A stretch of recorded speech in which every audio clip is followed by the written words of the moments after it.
What's up, ladies and gentlemen? Welcome back to another solo leveling Arise video. Alright guys, we're going to be covering our almighty shaman, Listerine Kargalagan.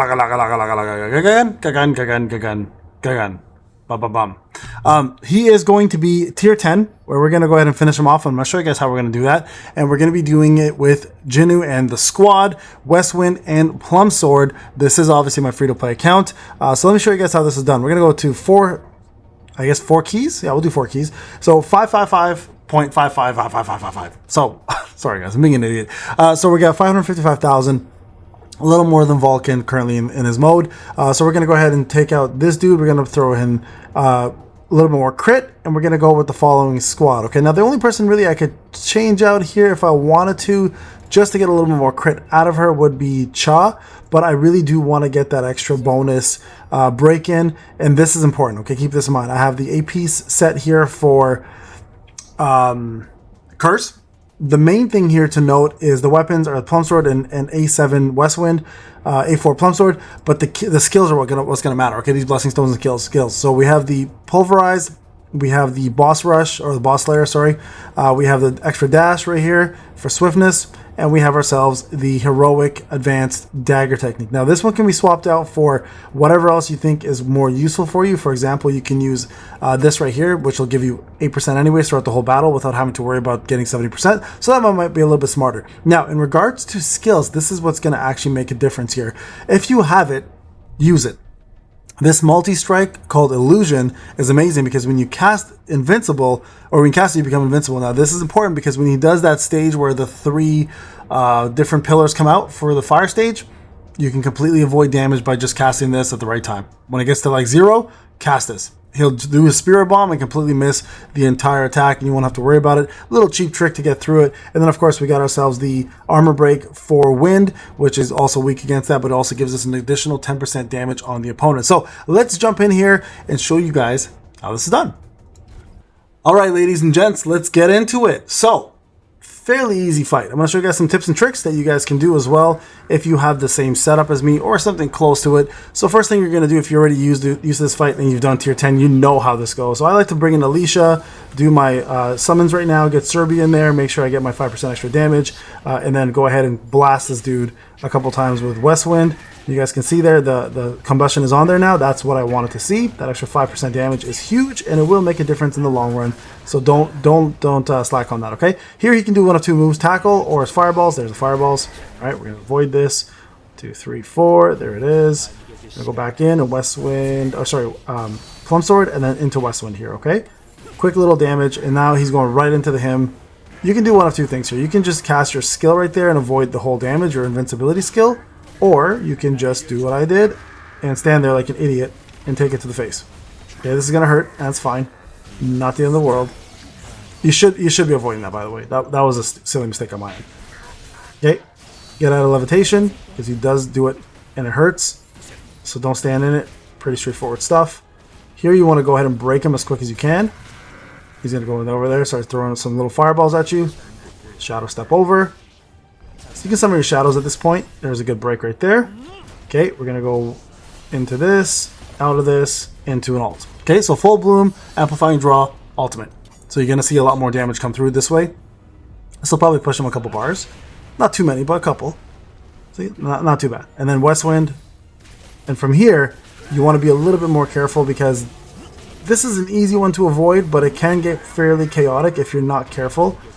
So just be careful because he does also do the fireball one, and it now starts to happen a lot more frequently, right? Like there's not just one on the floor, there's multiple of these on the floor now. There we go, more damage. You guys can see we have a lot of time. Now here's the fun little part, okay? You don't have to use anything here. Just chill around, get your MP back, don't worry about it. Here's a little trick, okay? This is the trick that I was referring to. Let the countdown begin. I mean, you can kill it if you want. Honestly, not the end of the world if you kill it either, but here's the trick. You can just do an attack right now. See, that makes you invincible. Now you don't have to worry about anything else. Hymn of Agony coming. You can go ahead and just avoid that. He's frozen right now, so just watch the ult. There it is. We got hit by it, unfortunately, but it's okay. Okay, levitation coming. Get out of there. Don't stand in it. Okay, summon your shadows. just in case you need them. You never know. Okay, and then that's it. Blast them. Tier 10. Super easy. Super, super easy. If you have those little mechanics down, some little bit of a cheat mode there with the invincibility, a good way to avoid the damage. I probably could have got, honestly, 2 stars on that if I tried. Look at that, like all those skeleton keys, my god. But there you guys go. That is the easiest way to get this done. Again, if you're lacking DPS because you don't have Westwind, it's not the end of the world. You can use other wind weapons as well too, or dark weapons. Moon Shadow Daggers work really well here, especially with the ult build, so you can use that as well. You can use the Scythe in here too, so don't worry, Westwind is not like the be-all end-all here. The Scythe works incredibly well here as well too, because he is weak to wind and also darkness, right? So keep that in mind. So there you guys go. Tier 10 done. Fairly straightforward. I know I was doing, so the reason why I wanted to show you guys this, number one, is obviously to make a guide, but number two, also because when I did this on when I was playing this, I don't pre-record, right? I just play and I talk, and playing and talking is not the easiest thing in the world to do for me. Sometimes I get distracted and mess things up. So what happened was I was doing it on the last video, this fight on tier 8, and somebody saw it, and a couple people saw it and were like, hey dude, if you need help. I'm like, no, I'm good. I just don't pre-record and talk. So here, I did it again where I talked and I recorded it. Well, we got the job done. So you guys can see it isn't very hard. It is fairly straightforward to finish.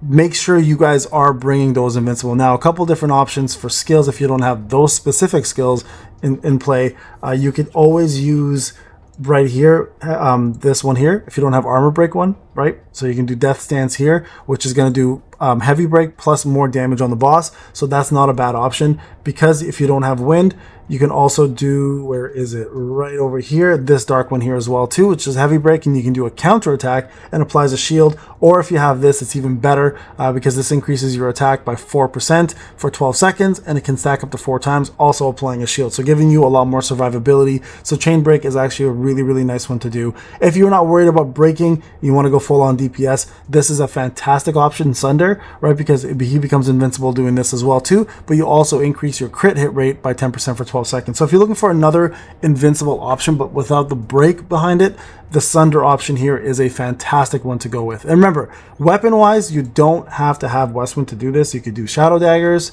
right? So those would work. You guys can push and go ahead and get, actually hold on a sec, did I just hit the next tier? Did I hit 500k?